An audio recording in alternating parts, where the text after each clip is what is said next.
ओम नमः सिद्धिभ्यः।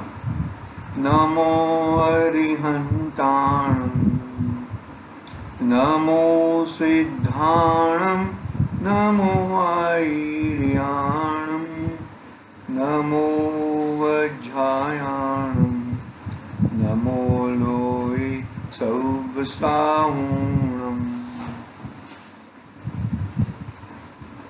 मंगलम भगवान वीरो, मंगलम गौतमो गणी, मंगलम कुंद्रकुंदार्यो, जैन धर्मोस्तु मंगलम। सर्वमंगल्य मंगल्यम सर्वकल्याणकारकम, प्रधानम सर्वधर्माणां, जैनम जयतु शासनम, जैनम जयतु शासनम। हीनात्मबुद्धयतात्मेव परत्वेनेव चापरम्, अक्षयनन्तबोधाय नमस्तु परमात्मने, नमस्तु परमात्मने। चेतिले चेतन, चेत्या विना किम चालसि।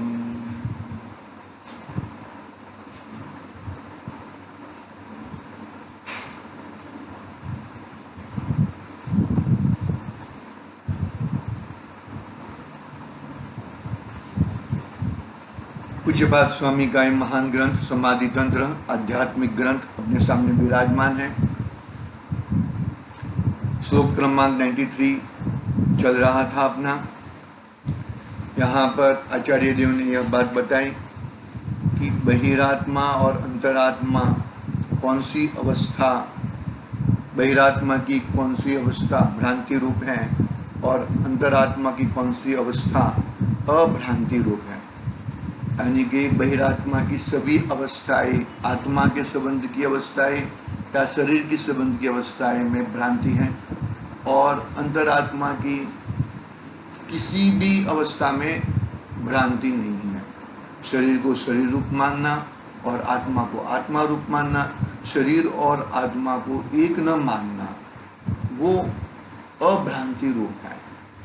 शरीर का कार्य शरीर करता है, आत्मा का कार्य आत्मा करता है, वो अभ्रांति रूप है।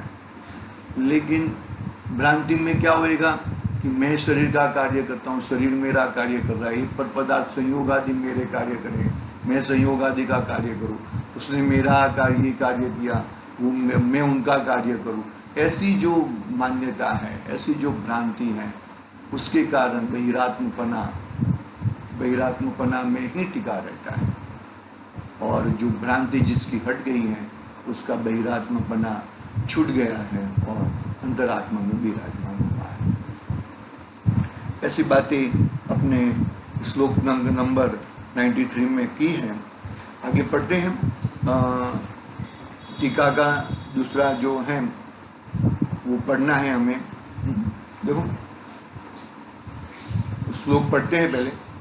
सुप्तो न तादवस्थवेव विभ्रमो नात्मदर्शिनां, विभ्रमोक्षीण दोषस्य सर्वावस्थात्मनि आत्मदर्शिनां, निन्द्रित अरु उन्मत को सब जग माने भ्रांत, अंतरदृष्टि को दिखे सब जग मोहाक्रांत। यहाँ पर देखो दूसरे पड़ाव में, टीका का दूसरा पड़ाव है, वो पढ़ते हैं।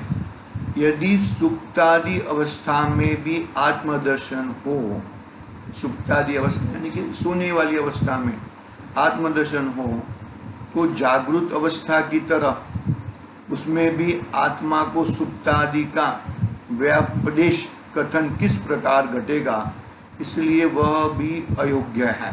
क्या कहा, उसका समाधान कर रहे हैं। क्या कहते, देखो, यदि सुप्तादि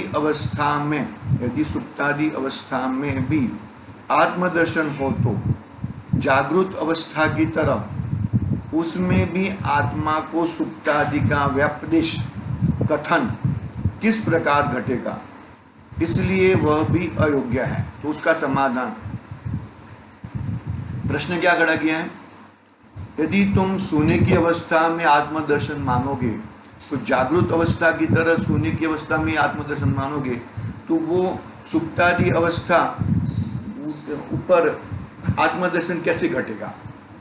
एक बार समझ में, वो उसका समाधान कहते हैं। समाधान, वहां निंद्रा के कारण इंद्रियों को स्व विषय में प्रतिबंध है, परंतु वहां आत्मदर्शन का प्रतिबंध नहीं है, इसलिए उसका व्यपदेश घटित होता है। क्या कहा? निंद्रा में जब होता है जीव तो उसका आत्मदर्शन कंटिन्यू रहता है, ज्ञान का व्यापार कंटिन्यू रहता है, इंद्रियों का व्यापार छूट जाता है, यानी कि उस जितना समय सोता है उतने समय के लिए। अरे मैं ट्रेन में जा रहा था और मेरी बैग चोरी हो गई।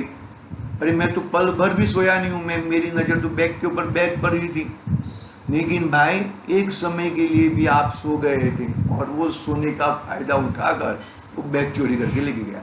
वैसा चोरी हो सकता है सुप्तादि अवस्था के ही ना, लेकिन आत्मदर्शन हो सकता है। आत्मदर्शन में यदि वो निंद्रा आंखों के संबंधी में, थकान के संबंध में, वो 5 इंद्रियों के, देखो कोई भी कभी काम करते हैं ऑफिस में आदि तो 8 घंटा से ज़्यादा काम नहीं कर सकते और वो 4 घंटे के बाद उनको ब्रेक भी देना है। वो शरीर की प्रकृति इस तरह की है। 24 घंटा तो काम कर सकता नहीं है एक बार, और 8 घंटा से भी ज़्यादा काम नहीं कर सकता। यदि 8 घंटे से ज़्यादा काम करना है तो वो ठीक से काम नहीं होएगा, वो वेट उतरी जाएगी। तो क्या चल रहा है यहाँ पर, बात क्या चल रही है यहाँ पर, शांति से जरा समझना जरा, कि निंद्रा की अवस्था में इंद्रियों को स्व विषय में प्रतिबंध है, लेकिन ज्ञान का प्रतिबंध नहीं है। गुलाब जामुन का ज्ञान यदि है तो स्वप्न में गुलाब जामुन आएंगे तो कड़वे नहीं लगेंगे, मीठे ही लगेंगे। ज्ञान है ना, ज्ञान हो सकता है, ज्ञान में, श्रद्धा में, आत्मदर्शन में कोई बाधा आती, आत्मदर्शन में तो कभी भी बाधा नहीं आती है। अरे वो युद्ध कर रहा है तभी भी वो आत्मदर्शन कर सकता है।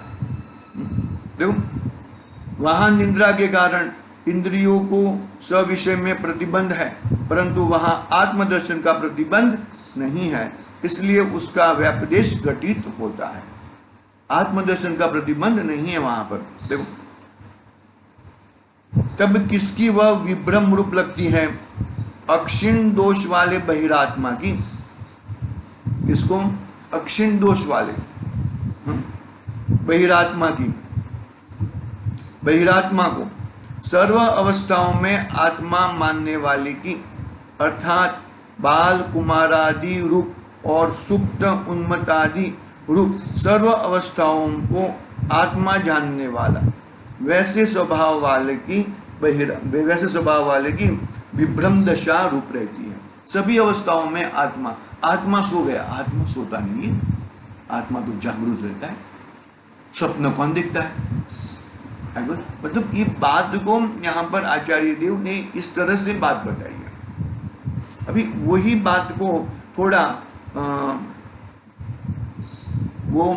ये कुछ नेगेटिव पॉइंट से बताया, अभी एफर्मेटिव पॉइंट से। अभी ये बहिरात्मा की अवस्था मतलब कैसी होती है, तो और अंतरात्मा की अवस्था कैसी होती है जागृत अवस्था में और निंद्रा अवस्था में, वो बात वही गाथा के माध्यम से, मतलब थोड़ा अलग तरीके से भावार्थ में, मतलब कि जो देखो संस्कृत टीकाकार ने प्रस्तुत श्लोक का निम्न रूप समझकर दूसरा अर्थ भी किया है। दूसरा अर्थ यानी कि अर्थ में दूसरा अर्थ यानी कि कोई गलत अर्थ नहीं किया है, लेकिन पॉजिटिविटी, ये नेगेटिविटी की ओर से देखा है। अब ये पॉजिटिव एफर्मेटिव की तरफ से देख रहे हैं। हाँ, जो संस्कृत टीकाकार है वो देखो गाथा श्लोक तो पढ़ा था हम, सीधा भावार्थ मतलब उसका जो है मीनिंग वो पढ़ते हैं।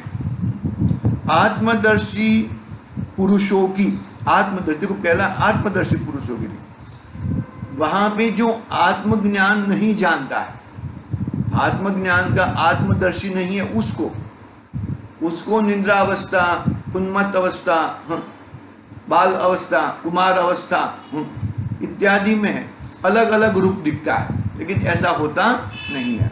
यहाँ पे अभी वो जो आत्मज्ञानी नहीं, आत्मदर्शी नहीं, उसकी बात है। अभी आत्मदर्शी पुरुषों की, देखो आत्मदर्शी पुरुषों की निद्रा अवस्था और उन्मत्ता अवस्था की विभ्रम रूप नहीं होती, क्योंकि भाई वो सोते वक्त भी और जागते वक्त भी आत्मा तो कभी सोता नहीं है, आत्मा तो आत्मा ही रहता है।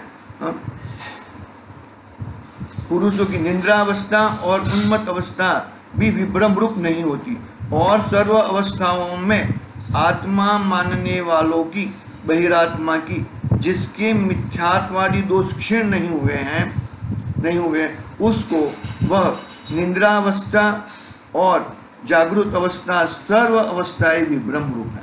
जो मिथ्यात्वादी है, बहिरात्मा है, उसको तो सभी अवस्थाओं में क्या दिखता है, वो उसको बहिरात्मा पना ही दिखता है, विभ्रम रूप ही दिखता है। सोते सोते आप सो रहे हो और आत्मदर्शन, हाँ हो सकता है भैया, क्यों नहीं हो सकता।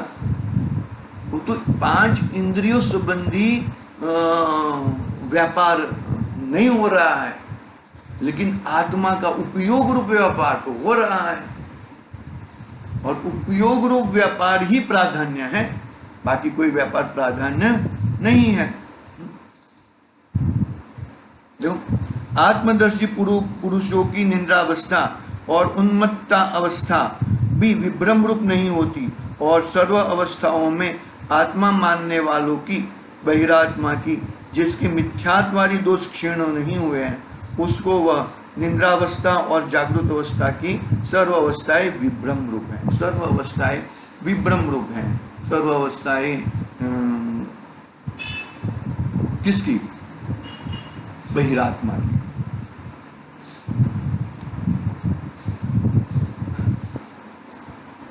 अंतरात्मा बोले, बात आई थी ना यहाँ पर मोक्ष मार्ग प्रकाशक में,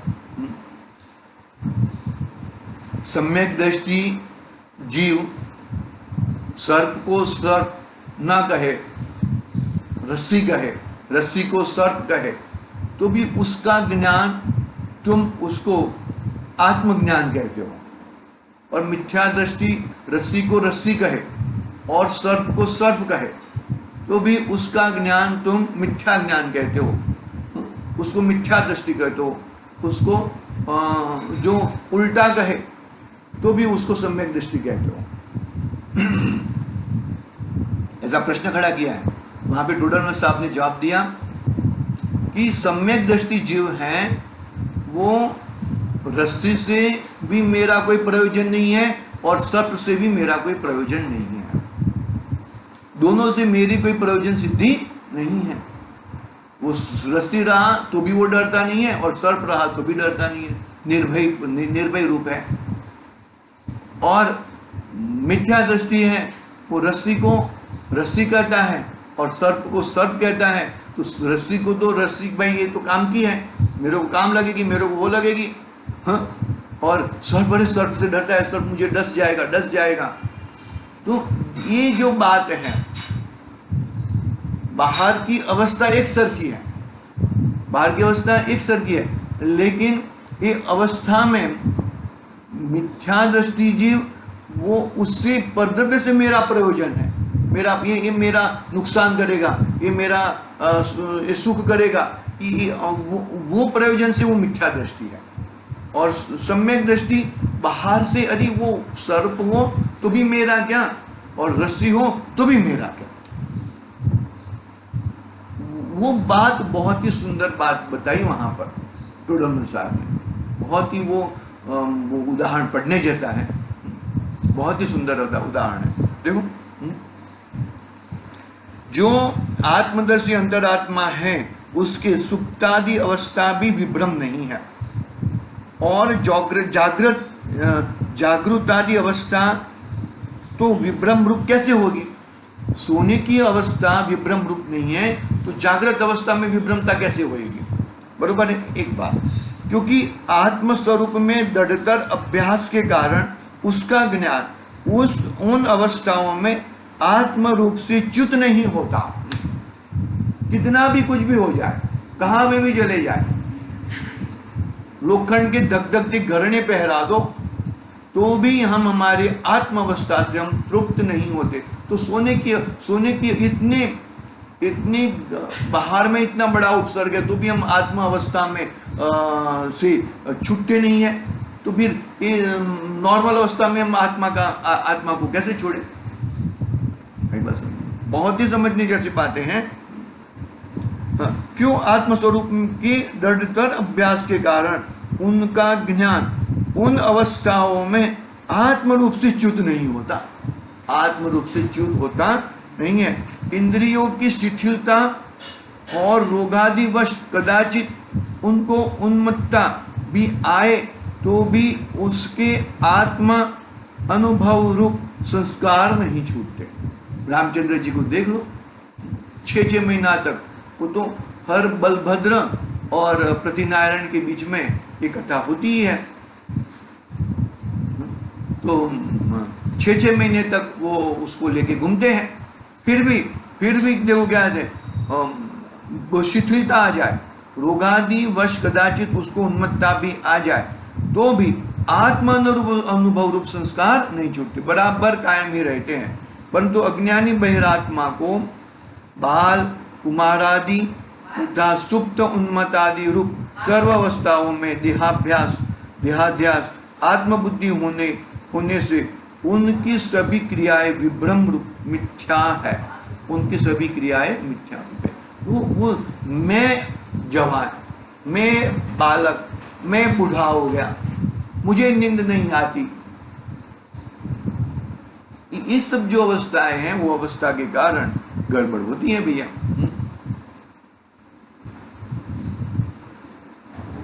अंतरात्मा को निरंतर ज्ञान चेतना का परिणाम होने से समस्त अवस्थाओं में सुप्त या जागृत, उन्मत्त या अनुन्मत्त अवस्थाओं में उसकी क्रियाएं विभ्रम रूप नहीं होती, परंतु बहिरात्मा की सर्व अवस्थाओं में निरंतर अज्ञान चेतना के परिणाम होने से उसकी सभी क्रियाएं विभ्रम रूप मिथ्या रूप होती हैं। इस प्रकार बहिरात्मा और अंतरात्मा की अवस्था में महान अंतर है। अंतरात्मा सदा आत्मस्वरूप में ही जागृत रहता है और बहिरात्मा की दशा उनसे विपरीत होती है सभी अवस्थाओं में, क्योंकि उसने बाहर की अवस्था में बाहर देखा है, वो अवस्था मेरे अंदर नहीं है। बहिरात्मा वो अवस्था अपने को छू जाती है, उसको मुझे छू गई है, मेरे आत्म प्रदेशों को मेरी बर्बादी करने वाली है वो। ऐसा इसका है अंतरात्मा का, और बहिरात्मा का ऐसा है भैया। समझने जैसी बातें हैं इसमें देखो, बात इतनी गंभीर नहीं है जितनी हमने गंभीर बना दी है। अंतर आत्मा होना इतना गंभीर बना नहीं है। अंतर आत्मा बना बहिरात्मा पने से बहुत ही ज्यादा अच्छा है और इजी है। डॉक्टर साहब की उदाहरण से हम देखें तो बाहर में 1 कप चाय बनाना बहुत कठिन है, जबकि आत्म अनुभव करना इतना सरल है, क्योंकि 1 कप चाय की अवस्था में कितनी सारी चीज़ों का अवलंबन, कितनी सारी चीज़ों का लगता है, लेकिन फिर भी वो बाहर की क्रियाओं में इतना तत्पर रहते हुए रहता है और अपना स्वानुभव चुक जाता है। वो बहुत बड़ी जीव की बहुत बड़ी विभ्रमता, बहुत बड़ी भूल है, और वो भूल से वो निरंतर खतबत्ता रहता है, निरंतर गड़बड़ करते रहता है भैया।